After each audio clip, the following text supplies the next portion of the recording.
Neighbor flew a drone to spy on my wife. I busted him, sued, and took everything. The hum was faint at first, like a distant mosquito. I ignored it, chalking it up to summer noise in our quiet Karen suburb. But when Sarah, my wife, froze in our backyard, her sundress fluttering as she stared skyward, I knew something was wrong. Her voice shook. "Tom, there's a drone up there. Again." My gut twisted. For weeks, she'd felt watched eyes on her while she gardened, swam, or read on our porch. I followed her gaze and saw it.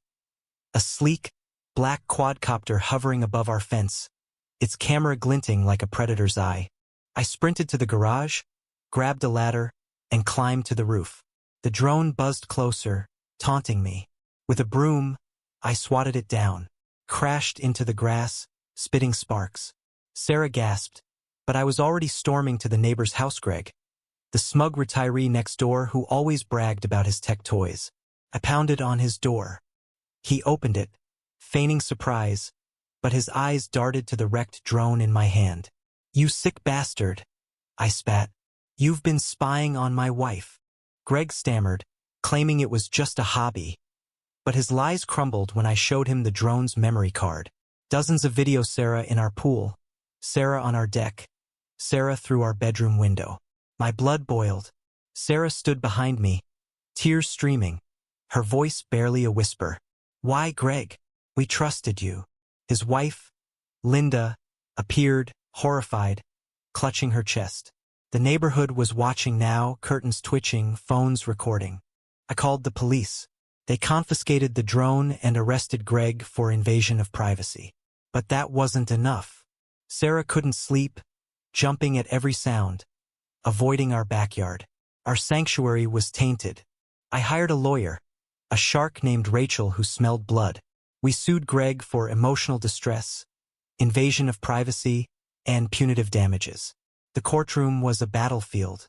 Greg's defense painted Sarah as overreacting and me as a hothead. But Rachel played the drone footage, zoomed-in shots of Sarah unaware, vulnerable. The jury gasped. Even the judge's face hardened. Then came the twist. Linda, Greg's wife, took the stand. She wasn't just a bystander. Known. She'd seen the files on Greg's computer but stayed silent, hoping he'd stop. Her tearful confession shocked the room. "I was scared to lose him," she sobbed. Sarah's hand trembled in mine. Linda's betrayal cut deeper than Greg's voyeurism.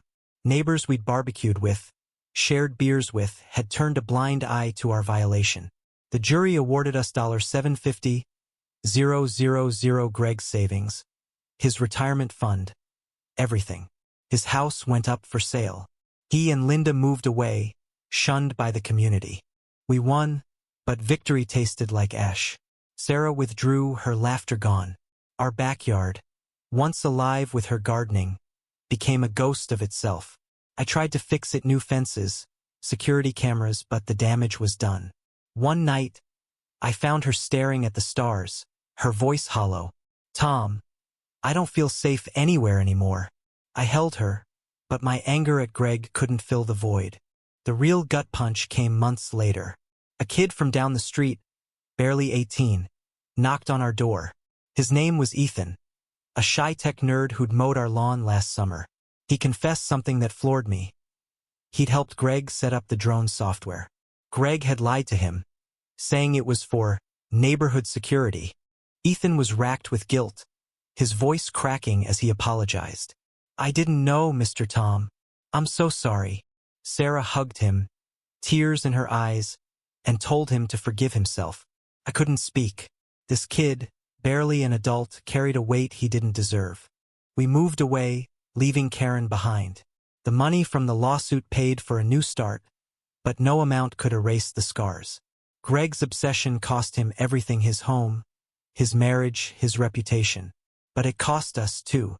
Trust, once shattered, doesn't glue back together.